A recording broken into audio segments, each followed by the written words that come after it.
안녕하세요. 김희성 약사입니다. 냉장고도 그렇지만 특히 냉동고 열어보면 언제부터 보관이 된 것인지 기억조차도 정말 가물가물한 벽돌처럼 딱딱해진 음식들 있지 않으신가요? 그래서 오늘 말씀드릴 내용은 집에 이렇게 오랫동안 두고 드시면 안 될 음식들에 대해서 말씀을 드리려고 합니다. 음식을 오래 보관하다 보면 어쩔 수 없이 오랫동안 공기 중에 노출이 되는 거죠.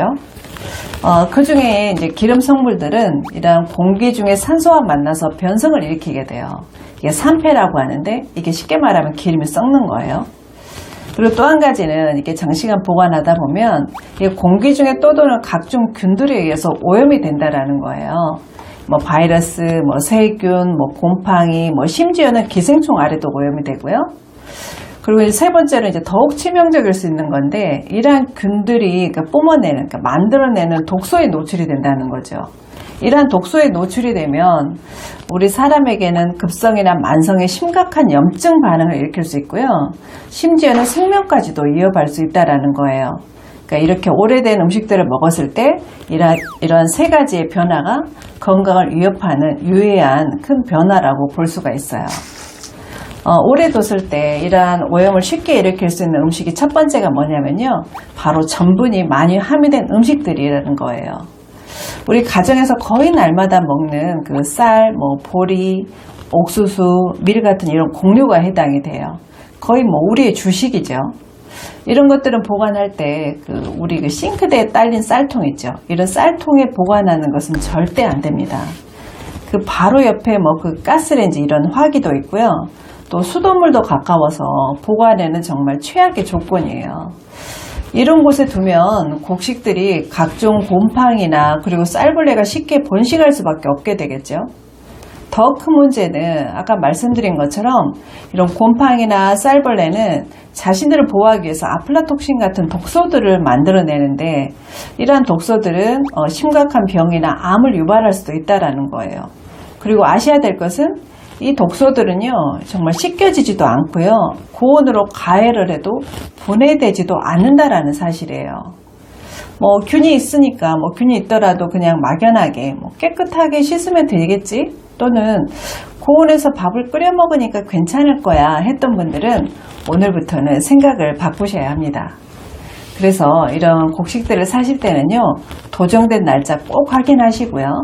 이 보관 시에는 공기의 접촉이 최대한 적도로 밀폐한 후에 반드시 냉장 보관하시기 바랍니다. 그리고 이 백미보다 그 현미나 옥수수는 더 조심해야 되는 게 뭐냐면, 이 현미나 옥수수는 지방 함량이 높아요. 그래서 우리 현미유, 옥수수유 이렇게 많이들 사서 드시잖아요. 그러니까 이런 것들은 이렇게 기름이 많은 곡류들은요, 이런 전분의 오염의 문제뿐만 아니라 기름의 산패도 문제가 된다라는 거죠. 그래서 이렇게 기름이 많은 곡류들을 사실 때는요, 많은 양을 사지 말고 조금씩 사서 드시길 권해요. 그러니까 최대한 2개월 내에 드실 수 있는 그런 양만 구매해서 이렇게 잘 보관해서 드시길 바랍니다. 그리고 우리 냉동실 열어보면 그 유통기간이 훌쩍 지난 그런 떡, 뭐 떡국, 만두, 뭐 식빵, 빵가루, 뭐 쌀가루, 콩가루, 이런 거 있지 않으세요? 이런 것들도 오늘부로 꼭 정리하세요. 향이 다 달아나 버려서 맛도 없지만 건강에도 매우 좋지 않아요. 그 몇 달 전에 뉴스 기사가 났었는데 보셨는지 모르겠어요. 그 중국에서 그 냉장고에 1년 이상 보관된 옥수수 가루로 만든 음식을 먹고 그 중국인 가족 9명 중에 7명이 숨졌다는 그런 무서운 기사가 났었어요. 그게 원인이 바로 이 조금 전에 말씀드린 그 곰팡이 독소라고 알려진 아플라톡신이 원인이었대요. 그 중에 이제 아플라톡신 B1이라는 게 있는데, 이게 그 중에 맹독소인데요. 이게 간과 신장에 심각한 독성을 유발할 수 있고요. 이게 B형 바이러스 간염 보균자가 먹었을 경우에는요, 이 간염의 발병률을 무려 60배까지도 올릴 수 있다라고 합니다. 그리고 두 번째는 이제 견과류예요. 이 견과류는 단백질, 뭐 식이섬유, 항산화 물질, 뭐 불포화 지방산 등이 함유가 돼서 그 음식 중에서도 거의 건강의 상징이라고 할 수가 있는데요. 하지만 이것도 신선할 때의 경우에요. 요즘은 정말 이름도 익숙치 않은 각종 견과류의 수입이 늘고 있고, 거기다가 이제 고소함을 더하기 위해서 뭐 설탕 성분을 코팅을 하거나 고온에서 이제 볶아 놓은 제품들이 거의 대부분인 것 같아요. 이 견과류는 특성상 이게 음식 재료보다는 주로 간식으로 우리가 애용을 하다 보니까 일반 상온에 두고 이렇게 오며 가며 먹기 편한 곳에 두고 이거 먹게 되잖아요. 이런 경우에는 공기 중에 훨씬 더 많이 노출이 되면서 과도한 산패 반응도 일어나고 더불어서 곰팡이 오염도 너무 당연하게 될 겁니다. 얼마 전에 견과류 판매 회사에서 설문조사를 했는데요. 무려 우리나라 사람의 거의 55% 이상이 견과류를 상온에 보관하고 있다고 하거든요. 심지어는 이게 우리 판매하는 곳조차 상온에 보관이 되어 있고요. 또 수입하는 과정에서도 그런 상온에 놔둔 채로 장시간에 걸쳐서 유통되고 있다는 게 큰 문제예요. 이 고온 다습한 환경에서 장시간 보관된 견과류는요, 정말 그 자체로 무서운 독이 될 수 있습니다. 특히나 잘 아시겠지만 이 땅콩은요, 다른 견과류보다 훨씬 더 쉽게 곰팡이에 오염이 잘 되고요. 더불어서 무서운 독소인 아플라톡신에 더 쉽게 노출이 될 수밖에 없을 거예요. 그래서 이런 오염된 땅콩을 먹었을 때 그냥 단순한 배탈 설사로 2, 3일 고생하는 걸로만 끝나는 게 아니라 건강을 더 크게 위협할 수 있다는 점 꼭 기억하시기 바랍니다. 이 견과류는요, 그래서 수입산보다는 되도록이면 꼭 국산을 드시도록 권하고요. 특히나 이 과자류나 아이스크림에 들어가는 견과류는 대부분 수입산이에요.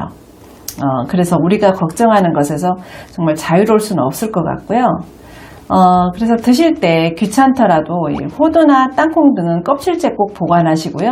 그래서 그때그때 드실 만큼 깨서 드시길 권하고요. 그럴 형편이 안 되면 차라리 안 드시는 게 좋을 듯도 합니다. 차라리 굶어라 이런 말도 하지 않습니까?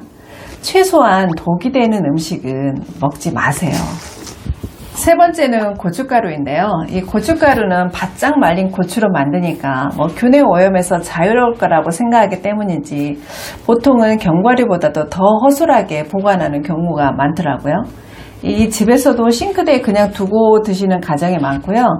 특히 식당에 가면 기본 양념 재료로 테이블 구석에 항상 간장, 식초와 함께 고정석을 차지하고 있죠. 그런데 이 고춧가루도 상온에 보관을 하게 되면요, 곰팡이에 오염이 되고요. 이 고춧가루가 곰팡이에 오염이 되면 육안으로는 확인할 수가 없어요. 그냥 단지 현미경으로만 확인되고요. 그 맛의 미세한 변화도 거의 못 느끼는 경우가 대부분이에요. 그래서 상온에 장시간 노출된 고춧가루들도 저는 과감히 버리셔야 된다라고 말씀을 드립니다. 그리고 이제 장시간 보관 시에는요, 완전하게 밀폐할 수 있는 비닐팩에 꼭 넣어서 공기를 최대한 제거한 후에, 그래서 진공 상태에 가깝게 만들어서요, 꼭 어두운 색의 용기에 담아서 냉동 보관을 하시라고 말씀을 드려요. 그리고 한 달 이내에 소비할 수 있는 분량만 조금씩 덜어서 이 냉장고에 넣어놓은 채로 이제 드시면 되고요. 그리고 냉장 보관 시에는 이런 실리카겔 있죠. 이런 실리카겔을 모아 두셨다가 고춧가루 안에 넣어서 이제 보관하시면 이게 제습제로서 아주 활용도가 높게 이제 쓰실 수 있어요. 그리고 네 번째는 들기름이에요. 물론 이외에도요, 식용기름인 참기름, 올리브유, 옥수수유, 해바라기유, 포도씨유도 예외는 아니에요. 그 중에서도 이제 들기름은요, 특히나 불포화 지방산이 많아서 이 들깨의 약 25%를 차지하고 있고요. 그래서 우리가 건강을 위해서 매일 챙겨 먹는 오메가3 있죠. 이 오메가3의 효능과 비교해서 자주 언급이 될 정도로 불포화 지방산으로서의 가치가 매우 높은 식품이에요. 들기름은 이렇게 영양학적 가치는 높은데요. 자기를 지켜주는 그런 항산화 성분, 그러니까 비타민 E가 부족해서요, 산소에 굉장히 취약합니다. 그러니까 공기 중에서 산패가 쉽다라는 단점이 있다라는 거예요. 그리고 이제 이게 또 고온에서 굉장히 약하거든요. 그래서 고온에서 볶게 되면 벤조피렌이나 아크릴레인 같은 1급 발암물질이 또 만들어질 수 있어요. 아크릴레인은요, 이 담배보다도 수천 배 이상의 발암물질이기도 합니다. 그래서 들기름을 드실 때는 반드시 신선한 들깨를 이용하셔야 되고요. 고온에서 짠 것이 아닌 이런 저온식 냉압착 유인 생들기름을 꼭 드시라는 거예요. 그리고 이제 들깨가루 정말 맛있죠. 그래서 들깨가루를 요리에 자주 이용하는데요. 이 오리탕이나 뭐 칼국수, 반찬, 뭐 특히나 볶음 요리 등에 넣게 되면 넣는 순간 맛이 굉장히 고급스러워지잖아요.